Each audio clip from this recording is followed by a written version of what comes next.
बच्चों, आज के क्लास में आपका स्वागत। आज हमारा टॉपिक है केंद्रक न्यूक्लियस। सर्वप्रथम न्यूक्लियस की खोज वैज्ञानिक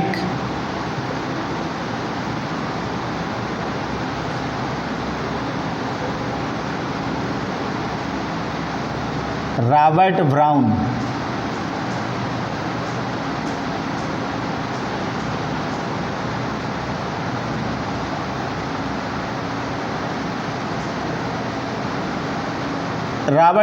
ने 1831 ईस्वी में किया। केंद्रक हमने आपको इसके पहले भी बताया था कोशिका में कि कोशिका हमारी एक फैक्ट्री के रूप में व्यवहार करती है। जिस प्रकार से फैक्ट्री के समस्त क्रियाकलापों को संचालित करने के लिए एक एडमिन होता है, प्रशासनिक कक्ष होता है जहां पर उसका प्रशासक बैठता है और पूरी फैक्ट्री को कंट्रोल करता है, गवर्न करता है, उसी प्रकार से हमारी कोशिका रूपी फैक्ट्री में केंद्रक कोशिका के मध्य भाग में एक गोलाकार संरचना दिखाई देती है जिसे हम केंद्रक कहते हैं, न्यूक्लियस कहते हैं। क्योंकि ये केंद्र में होता है, कोशिका के मध्य में होता है, इसीलिए इसका नाम केंद्रक दिया गया, न्यूक्लियस दिया गया। उसी प्रकार से ये समस्त हमारी जो कोशिका की जैविक क्रियाएं संचालित होती हैं, इन जैविक क्रियाओं को संचालित करने का, इनको नियंत्रित करने का ये कार्य करता है। इसीलिए केंद्रक को कोशिका का कंट्रोल रूम भी कहा जाता है। केंद्रक जिन कोशिकाओं में नहीं पाया जाता, कुछ कोशिकाएं हैं, आरबीसी कणिकाएं हैं जिनमें केंद्रक नहीं पाया जाता, उनको एन्यूक्लिएटेड कहते हैं।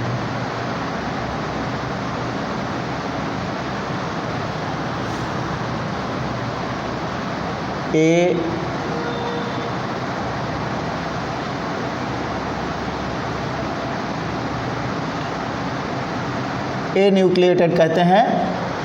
कुछ जिनमें एक से अधिक केंद्रिकाएं पाई जाती हैं, केंद्रक होते हैं, उनको हम सिनोसाइट्स कहते हैं।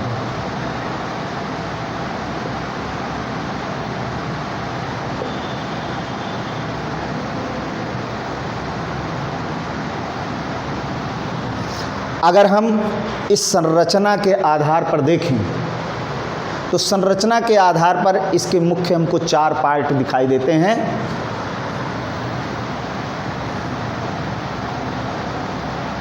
इसको हम कह सकते हैं केंद्रक के भाग, पार्ट्स ऑफ न्यूक्लियस। पहला है केंद्रक आवरण।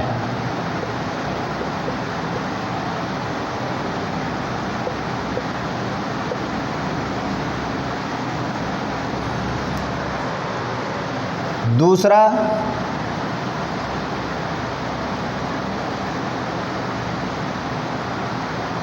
क्रोमेटिन तंतु।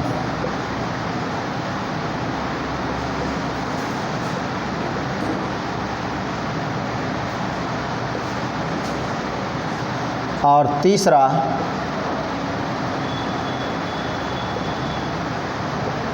केंद्रक द्रव्य। और चौथा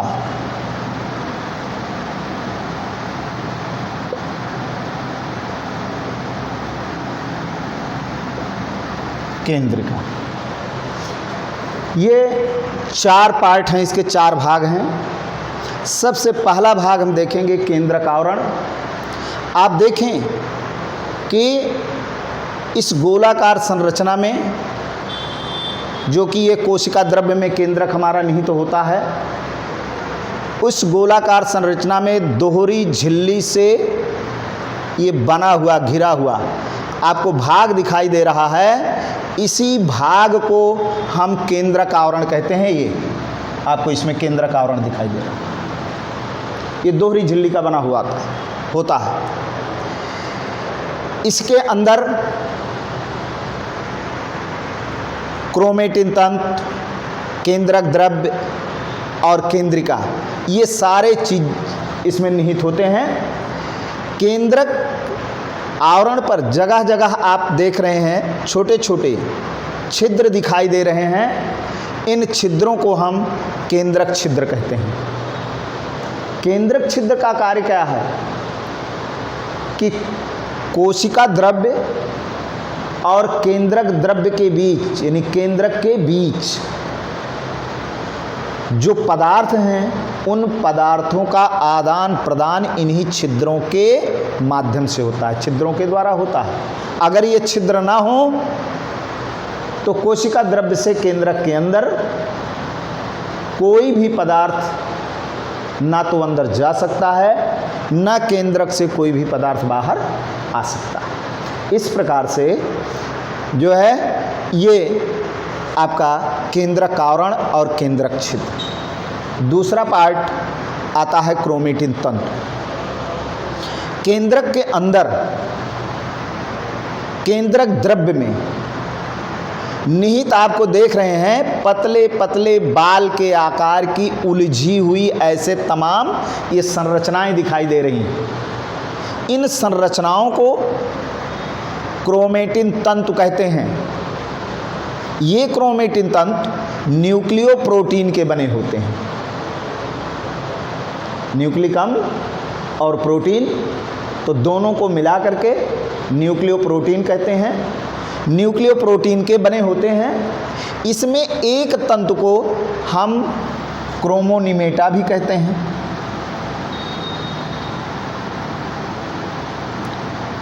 क्रोमोनिमेटा।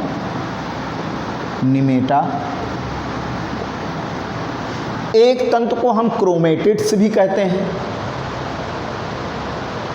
ये क्रोमोनिमेटा जब आपस में पतले पतले जैसे बाल होता है, और जब बाल उलझ जाते हैं आपस में तो एक जाल जैसी संरचना बन जाती है।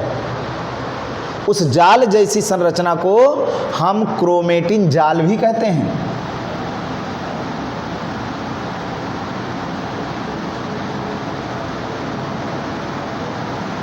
क्रोमेटिन जाल, यानी जब ये पतले पतले आकार के क्रोमेटिड या क्रोमेटिन तंतु आपस में उलझ जाते हैं तो एक जाल जैसी संरचना बन जाती है, और उस जाल जैसी संरचना को हम क्रोमेटिन जाल कहते हैं। ये क्रोमेटिन जाल जब कोशिका का विभाजन होता है तो उस कोशिका के विभाजन के समय इसके ये क्रोमेटिड्स, क्रोमोनिमेटा या क्रोमेटिन तंतु अलग होते हैं, और अलग हो करके दो क्रोमेटिड्स, दो क्रोमेटिन तंतु आपस में जुड़ जाते हैं ऐसे, और जुड़ करके एक ऐसी मोटी सी संरचना बनाते हैं।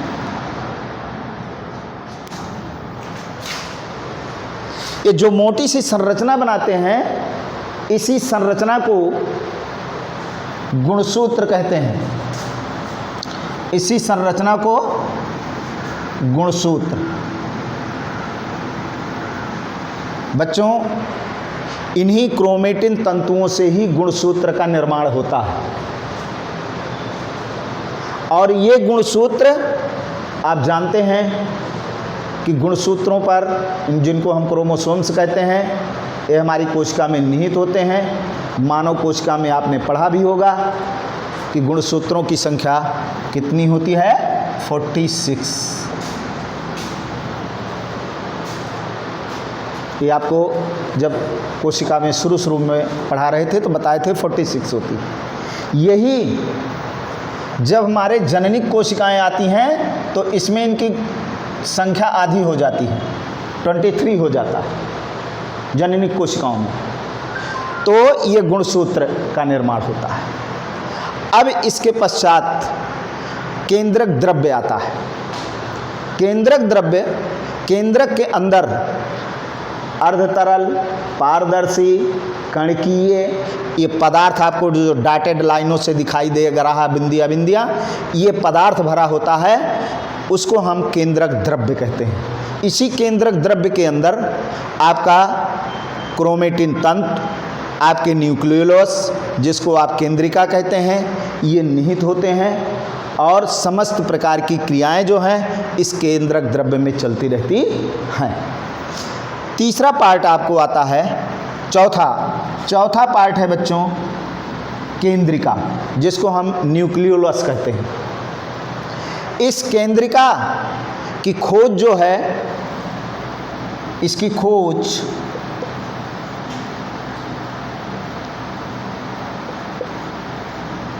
फोंटाना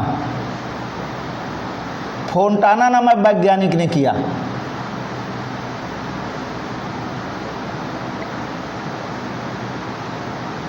और इसका नाम न्यूक्लियोलस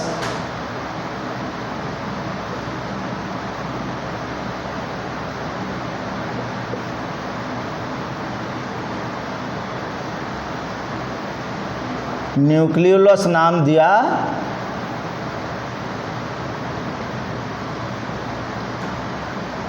बोमेन ने। ये बोमेन नामक वैज्ञानिक हैं।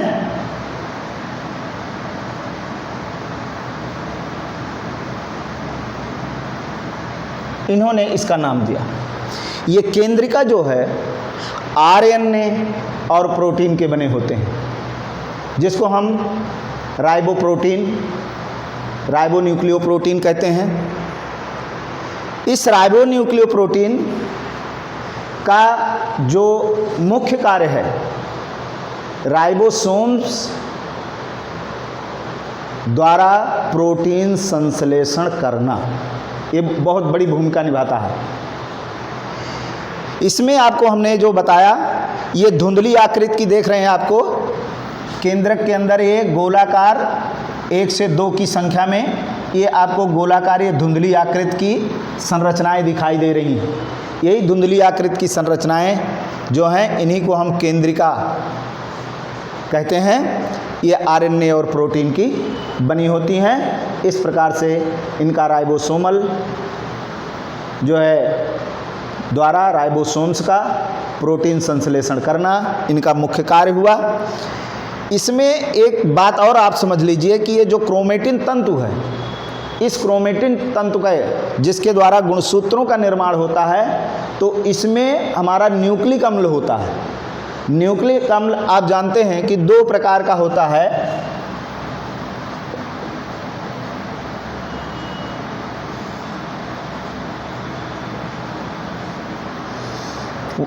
पहला है डीएनए, दूसरा है आरएनए। डीएनए का पूरा नाम है डीऑक्सीराइबोन्यूक्लिक एसिड, आरएनए का राइबोन्यूक्लिक एसिड। ये डीएनए जो है ये हमारे गुणसूत्रों पर निहित होता है, अर्थात इस पर ये निहित होता है और ये आनुवंशिक पदार्थ है। तो जो आनुवंशिक पदार्थ इस पर निहित होता है ऐसे छोटे छोटे कणों के रूप में, उसको नाम देते हैं जीन। ये आनुवंशिक इकाई है जीन, और यही जीन माता पिता के लक्षणों को संतानों में ले जाने का कार्य करता है। इसीलिए हर संतानें अपने माता पिता के अनुरूप होती हैं। मानव की संतानें मानव जैसी होंगी, जानवरों की संतानें जानवरों जैसी होंगी, पेड़ पौधों की पेड़ पौधों जैसी होंगी। तो वो ये जीन कार्य करता है। तो जीन जो है इस डीएनए का एक खंड है। डीएनए आनुवंशिक पदार्थ है, और ये जो आरएनए है, ये आरएनए आपका जो है ये केंद्रिका में पाया जाता है और कोशिका द्रव्य में पाया जाता है, और ये प्रोटीन संश्लेषण करने का कार्य करता है। तो इस प्रकार से जो है ये केंद्रक हमारी समस्त जैविक क्रियाओं का नियंत्रण करता है, इसीलिए केंद्रक को हम कोशिका का कंट्रोल रूम कहते हैं। दूसरी बात, कोशिका विभाजन में भी ये सहायता करता है, साथ साथ हमारी सभी प्रकार के जो जैविक क्रियाएं हैं उन जैविक क्रियाओं को भी कार्य करता है। आनुवंशिक पदार्थ होने के कारण ये जो है माता पिता के लक्षणों को संतानों में ले जाने का कार्य करता है और इस प्रकार से जो है ये कोशिका विभाजन और जीव की शारीरिक वृद्धि आदि में भी सहायता करता है। तो पूरी कोशिका का कंट्रोल इसके द्वारा होता है। इसी आधार पर हम इसको कोशिका का कंट्रोल रूम कहते हैं। तो बच्चों, आज के क्लास में बस इतना, फिर दूसरे वीडियो के साथ आपको पुनः मिलेंगे।